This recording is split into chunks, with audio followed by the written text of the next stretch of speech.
Walker, KO, Walker, KO, Walker, KO, Walker, KO. Boy, white black, bitch, tell me what This was let's do it. Man, they think they can see us, man. This that some shit, my niggas. They can't see us, man. Well, see my birds, you understand, nigga. Zone City, whatever. Until a killer with no mercy. You heard about that couple that got in a taxi, never made it home? Stop this car! Found him dead, buried, hands sticking out of the ground. Doesn't that kind of look like a face? Third piece of the puzzle. I want Donahue to go in first. She's not trained for this. Someone's in there, she's crying. The perp could still be in there for... What's going on, YouTube? We back in the Low Key Cave, Keyshawn Arms YouTube page, aka Mr. Low Key, aka the Low Key Horror Cave. You know it's October, so we back with some more retro movie reviews, and this time we got a thriller, and we are doing 1999's The Bone Collector, starring Denzel Washington and Angelina Jolie. When I first heard about this premise, man, a serial killer, not so much kidnapping people, but yeah, taking them in a taxi cab, killing them, but not only just killing them, collecting bones from them. Like, this shit sounds crazy. Yes, give me this. Let me see this. You know, Denzel Washington. Like, come on, we got him in this.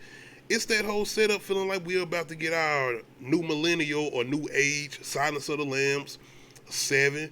But this definitely was not what this was at all. Give or take though, man, I'm not going to necessarily say this movie is bad, but it's definitely, as far as being set up as a thriller, definitely do not touch on those tones that we thought we was going to get with this premise, with the actors that we got in here. It's a bunch of good people in here, outside of even just Denzel Washington and Angelina Jolie. We got my man Al Bundy from Married with Children. We got, I forgot the Latino dude, man, but he been in everything. Luis Gomez, I think that's his name. I could be wrong. But we also got Queen Latifah doing her thing after Set It Off, her coming in and showing her acting chops. But overall, as far as us getting this kind of, what, like I said, new millennial thriller, being that this 1999 going into 2000, and we had already got movies like Seven and Silence of the Lambs, it definitely was not that. It wasn't that at all. Give or take, this is a guilty pleasure for me, man. And plot-wise, we are dealing with a detective who has been injured, and he's pretty much bedridden. He's paralyzed from the waist down, and they get into a new investigation involving a serial killer who's kidnapping people in taxis and collecting bones from them. And he's pretty much setting up these riddles.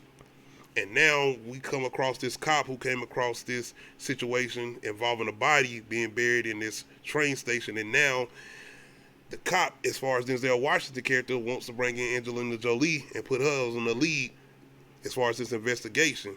But it's more so of her going over the bodies after they had pretty much been dead or whatever. And we're pretty much dealing with this as far as the relationship between Denzel and Angelina Jolie's character, and kind of him trying to push her, coach her through these situations as far as going over or examining these bodies, trying to collect evidence to catch this person. And man, one thing I gotta give Angelina Jolie credit for, because I don't care how smooth Denzel Washington is, you know how he talk, you know, he'll goddamn talk your ass into anything. Give or take, nigga, you are laying in the bed, and I get it, you paralyzed and all of that, but this nigga's laying in the bed telling Angelina Jolie, what you doing, man, don't stop. She want her to cut wrists and shit, you know, out of these dead bodies, but he's trying to get this evidence so they can catch this person or whatever. Give or take, it's like you are in a bed, nigga. I'm in the sewers of New York going over a body by myself. No. And it's these moments where I really enjoy, as far as her showing like some real human side. Like, nigga, no, I'm not doing this. Like, you over here talking over a fucking walkie-talkie telling me to cut somebody's wrist off. Not only that, the fact that I'm down here, like I said, by myself, it's those type of moments that I did enjoy between Angelina Jolie and Denzel Washington. But it's more so chemistry building and character development as far as these two. Now, I don't know if we were supposed to hint or they was... Y'all let me know. I could be wrong, but at the end, it was like, is this some type of romantic thing they leading to? Because I didn't get that sense. I feel like they did have chemistry as far as just going through this investigation, but any romantic shit, I didn't sense that, but it felt like they was going or leading towards that at the end. Anyway, overall, as far as a thriller though, man, the movie is kind of boring, in my opinion. It's just a little boring. I don't feel like it's definitely not having those captivating moments that you have with like a character like Hannibal, as far as Anthony Hawkins and the exchange between him and oh my gosh, I can't think of the name. Anyway, the exchange between him and Clarice. I'm gonna say her character name, Clarice. And not only that, just them going after the killer of Buffalo Bill and even having those exchanges with him and the crazy shit that he got going on and all the buildup of trying to find him and the whole thing with Hannibal pretty much playing around, not really trying to give too much, but him having his own little riddles with Clarice or whatever. Outside of that, it's the whole thing with Seven and what they able to do. Seven is a movie where you don't even really get to see the killings. You just seeing the aftermath of the killings, and it's still able to keep you invested. It's still able to keep you definitely with these two cops in this investigation, and even with the reveal at the end with Kevin Spacey popping out of nowhere, and we like, I don't know who this dude is. Where was he at? Because this movie is more so as far as the bone collector of a whodunit. And you already got your character set up or whatever, and who you supposed to choose or who you think done it or whatever, more so than what excuse me, what Seven does as far as just keeping you captivated in this thriller of these this person killing people with the sadly deadly sins, if I'm not mistaken, if that's the premise, if I'm not mistaken. But anyway, even with this though, you got somebody killing people with the sadly deadly sins as far as Seven. You got somebody in this as far as the bone collector kidnapping people in the text and killing them and taking bones, certain bones from them. Like, that shit sounds crazy, but once it comes on screen, it's a little different. With all that being said, it is certain moments here that are very unsettling. Like, we got this moment with this woman that's one of the first captives that we got a scene in the sewer where you can tell that he's pretty much, and he do this shit without any anesthesia or anything as far as taking a bone from him. Like, he's doing it like while they alive and awake and everything. So those type of moments are kind of unsettling. But more so than anything, it's a scene where he kidnaps a young man, where he pretty much, not only they show him taking a bone from him and showing the dude in pain and the distress of him taking the bone, but him leaving him there to die and get pretty much ate alive by rats. Like, that was pretty much the CGI rats. This is 1999, whatever. But anyway, those type of moments were unsettling moments. I give them that for a first watch. Now, after reviewing it, after rewatching it a couple times, maybe they don't affect you the same way. But for me personally, I feel like those moments were kind of good setups as far as just unsettling moments or moments of just having certain scenes where we getting something. But outside of that, it's more so just watching Denzel and Angelina Jolie go back and forth as far as him pushing her through the investigation or whatever, and the outside cops or whatever coming in. Another thing I don't like about these type of thrillers is the whole push towards, oh, he's the killer. It's an individual in here, and shout out to my guy, he been in a lot of the Walking Dead, you know, he pretty much played Daryl's brother. I forgot his name, but he's a phenomenal actor. He been in everything, man. He in a lot of James Gunn stuff. I can't think of his name right now, but we got pretty much this whole setup where they do a lot of this in more recent thrillers probably than they did back then. They never did shit like this in Silence of the Lambs. I don't even feel like they did shit like this in Seven either. It's been a minute since I watched Seven, but it's that whole setup with basically beating you on the head that, oh, this is the killer. He's doing it. He's doing it. They making sure they do everything in the book to make you think this is the dude, even though we are smarter as an audience and we done seen this shit and we like, y'all not just gonna throw this in our face. Y'all not gonna just sit out here and lay out all this evidence and say, oh, this guy's the killer. No, we're not that stupid. But it's the way they go about it. It's a way you can do this without making us feel like you trying to play us like we stupid, or the writing trying to make the audience feel stupid, because that's kind of what it comes off of when y'all beat us on the head with the fact that we know this not the killer, but y'all trying to set it up like this. As far as this one cop, this one main cop, who's just all over Denzel about this investigation. It seems like he's trying to shut it down, and it's that whole thing with, yeah, he got to have something to do with it. All of that, when I knew it from the get-go, even watching this as a younger age, which I've seen it first when I was younger, it was like, no, this ain't the dude. Like I said, man, I watch movies, Scream and all of that. We don't watch all these slashers where we know certain clues or whatever. This ain't the guy. And the way y'all beating her over the head with the fact that look at him, look at him, look at him. No, we knew it wasn't him. Outside of that though, the ending, man, this ending and the reveal is probably one of the parts that really hurt this, especially for me, because it's the whole thing with who the fuck is this dude? Who the hell is this? Because once again, you setting this movie up as a whodunit. And you know we got all these different cops that's working with Denzel's character to try to push the investigation forward.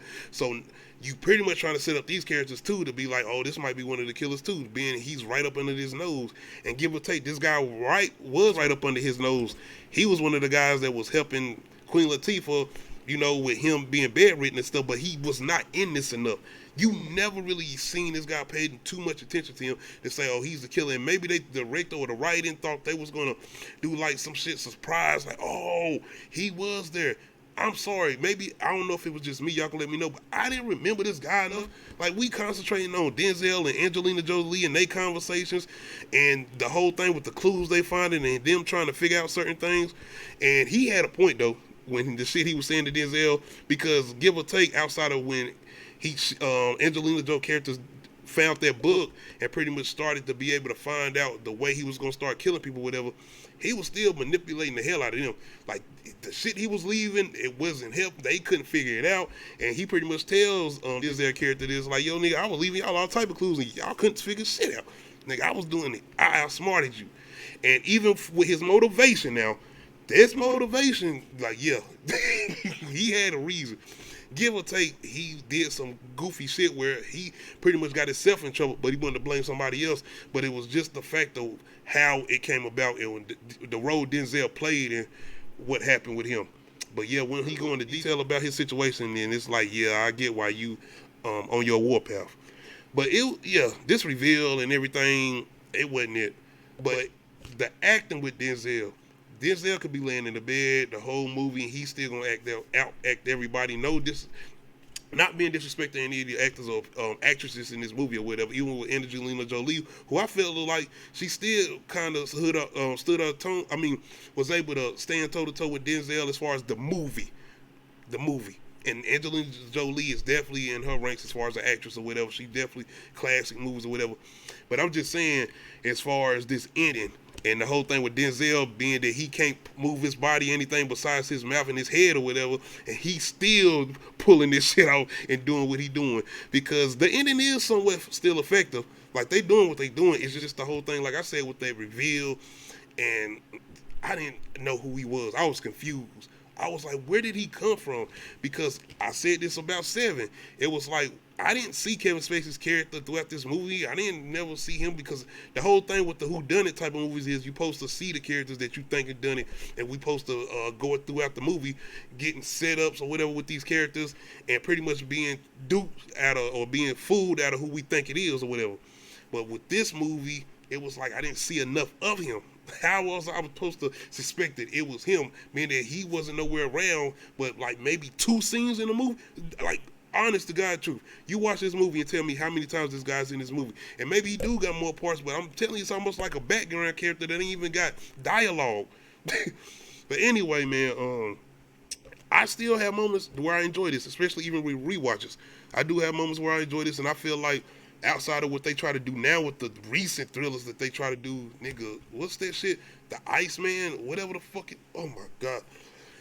Can you name me one good thriller that's gonna came out in like past 20, anything after, like, I'm just saying, name me a good thriller.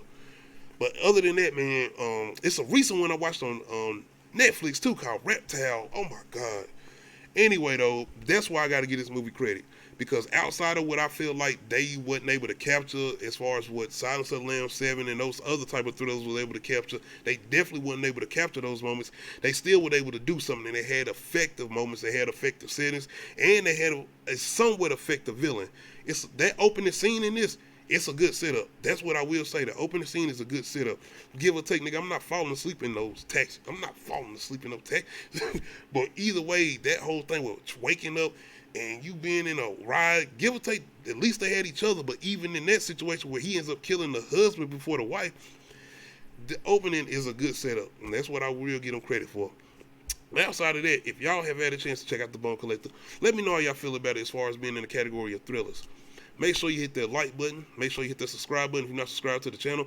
Make sure you hit that notification bell, let you know when I upload new videos. Other than that, we out.